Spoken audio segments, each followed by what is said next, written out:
ಮೇಷರಾಶಿಯವರಿಗೆ ಸ್ವಾಗತ. ನೋಡಿ, ಒಂದು ಬಹಳ ಮುಖ್ಯವಾದ ಬದಲಾವಣೆಯ ಹಂತದಲ್ಲಿದ್ದೀರಿ. ಮುಂದಿನ ಕೆಲವು ದಿನಗಳು ಅವು ನಿಮ್ಮ ಜೀವನದ ದಿಕ್ಕನ್ನೇ ಬದಲಾಯಿಸೋ ಶಕ್ತಿ ಹೊಂದಿವೆ. ಹಾಗಾದ್ರೆ ಅದಕ್ಕೆ ಒಂದು ಮಾರ್ಗದರ್ಶಿ ಇಲ್ಲಿದೆ. ನೋಡಿ, ಇವು ಬರೀ ದಿನಗಳಲ್ಲ, ಇದೊಂದು ದೊಡ್ಡ ತಿರುವು, ಒಂದು ಸಂಕೇತ. ನಿಮ್ಗಾಗಿ ಇದೊಂದು ಹೊಸ ಆರಂಭ. ಈ 4 ದಿನಗಳು ನಿಮ್ಮ ಭವಿಷ್ಯಕ್ಕೆ ಅಡಿಪಾಯ ಹಾಕುವ ಕ್ಷಣಗಳು ಅಂತಾನೆ ಹೇಳ್ಬೋದು. ಈ ಸಮಯದಲ್ಲಿ ಸೂರ್ಯನ ಶಕ್ತಿ ಇದೆಯಲ್ಲ, ಅದು ನೇರವಾಗಿ ನಿಮ್ಮ ಮೇಲೆ ಪ್ರಭಾವ ಬೀರುತ್ತಿದೆ. ಇದು ಒಂದು ರೀತಿ ನಿಮ್ಮ ಧೈರ್ಯಕ್ಕೆ ಒಂದು ಪರೀಕ್ಷೆ ಇದ್ದಾಗೆ. ಆದರೆ ಅದೇ ಸಮಯದಲ್ಲಿ ಬೆಳವಣಿಗೆಗೆ ಒಂದು ಅದ್ಭುತವಾದ ಅವಕಾಶದ ಬಾಗಿಲನ್ನೂ ತೆರೆಯುತ್ತೆ. ನಿಮ್ಮ ಜೀವನದ ಮುಂದಿನ ಅಧ್ಯಾಯಕ್ಕೆ ವೇದಿಕೆ ಸಿದ್ಧವಾಗ್ತಿದೆ ಅನ್ಕೊಳ್ಳಿ. ಹಾಗಾದ್ರೆ ಈ ಬದಲಾವಣೆಯನ್ನ ನಾವು ಯಶಸ್ವಿಯಾಗಿ ಎದುರಿಸಬೇಕು ಅಂದ್ರೆ ಮೊದಲು ನಿಮ್ಮ ಮೂಲ ಶಕ್ತಿಯಾದ ಆ ಆಂತರಿಕ ಅಗ್ನಿಯನ್ನ ಅರ್ಥ ಮಾಡ್ಕೊಳ್ಳೋದು ಬಹಳ ಮುಖ್ಯ. ಈ 4 ದಿನಗಳ ಕೇಂದ್ರಬಿಂದುವೇ ಅದು.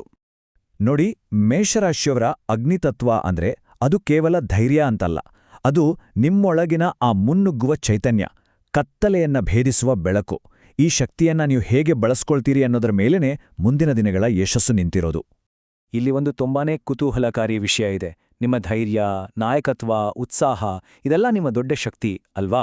ಆದ್ರೆ ಸ್ವಲ್ಪ ಗಮನಿಸಿ, ಅದೇ ಶಕ್ತಿ ಕೆಲವೊಮ್ಮೆ ಅಸಹನೆ, ಕೋಪ ಅಥವಾ ಕಠಿಣ ಮಾತುಗಳಾಗಿ ಬದಲಾಗುವ ಸಾಧ್ಯತೆನೂ ಇರುತ್ತೆ.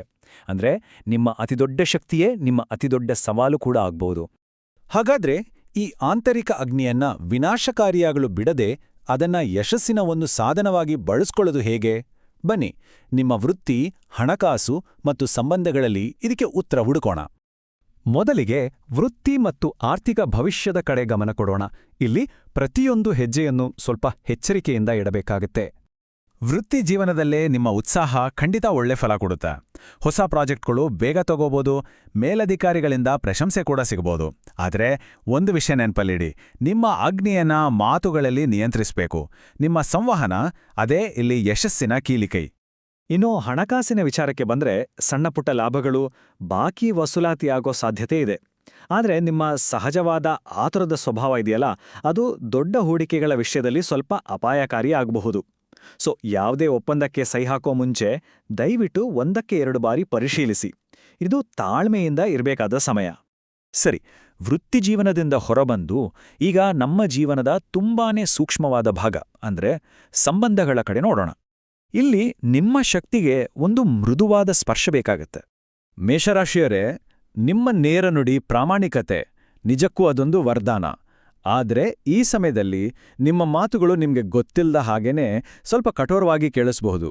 ಇದರಿಂದ ತಪ್ಪುತಿಳುವಳಿಕೆ ಆಗೋದು ಬೇಡ ಅಂದ್ರೆ ನಿಮ್ಮ ಸತ್ಯವನ್ನೇ ಸ್ವಲ್ಪ ಸೌಮ್ಯವಾಗಿ ಹೇಳಕ್ಕೆ ಪ್ರಯತ್ನ ಪಡಿ.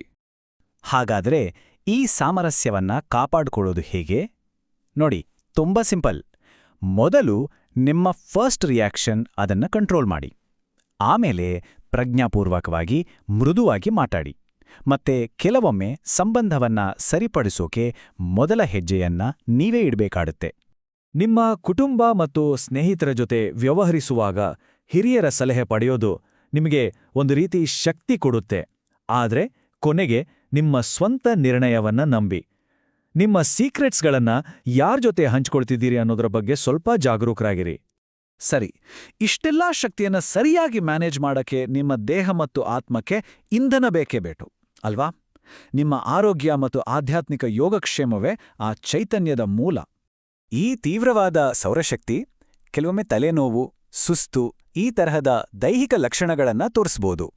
ಅದಕ್ಕೆ ಸಾಕಷ್ಟು ನಿದ್ದೆ, ವಿಶ್ರಾಂತಿ ಮತ್ತೆ ಚೆನ್ನಾಗಿ ನೀರು ಕುಡಿಯೋದು ಈ ತರಹದ ಸರಳ ವಿಷಯಗಳಿಗೆ ಆದ್ಯತೆ ಕೊಡಿ. ಈ ಸಮಯದಲ್ಲಿ ನಿಮ್ಮ ದೇಹಕ್ಕೆ ಗಮನ ಕೊಡೋದು ತುಂಬಾನೇ ಮುಖ್ಯ. ಓಂ ಸೂರ್ಯಾಯ ನಮಃ. ಇದು ಬರೀ ಒಂದು ಮಂತ್ರ ಅಲ್ಲ, ಇದು ಸೂರ್ಯನ ಪಾಸಿಟಿವ್ ಎನರ್ಜಿಯ ಜೊತೆ ನಿಮ್ಮನ್ನ ಕನೆಕ್ಟ್ ಮಾಡೋ ಒಂದು ಸೇತುವೆ ಇದ್ದ ಹಾಗೆ.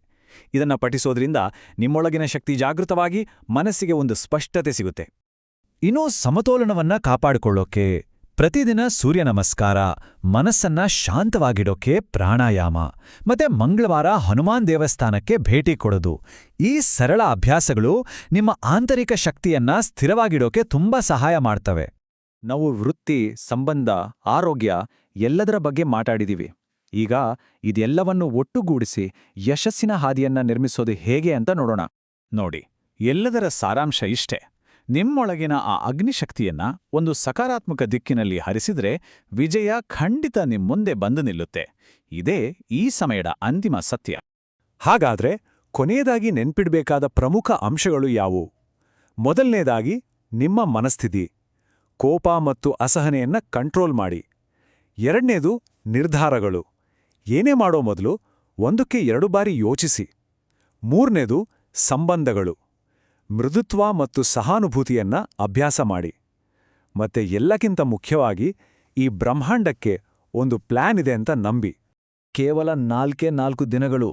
ಈ ಅವಕಾಶ ನೋಡಕ್ಕೆ ಚಿಕ್ಕದಾಗಿ ಕಾಣಬಹುದು, ಆದರೆ ಇದು ನಿಮ್ಮ ಭವಿಷ್ಯಕ್ಕೆ ಒಂದು ಹೊಸ ಗಟ್ಟಿಯಾದ ಅಡಿಪಾಯ ಹಾಕೋಕೆ ಸಿಕ್ಕಿರೋ ಸುವರ್ಣಾವಕಾಶ. ಪ್ರತಿಯೊಂದು ಕ್ಷಣ ಕೂಡ ಇಲ್ಲಿ ಮುಖ್ಯವಾಗುತ್ತೆ. ನಿಮ್ಮ ಜೀವನದ ಒಂದು ಹೊಸ ಅಧ್ಯಾಯ ಈಗ ಶುರುವಾಗ್ತಾ ಇದೆ. ನೀವು ಸಿದ್ಧರಿದ್ದೀರಾ?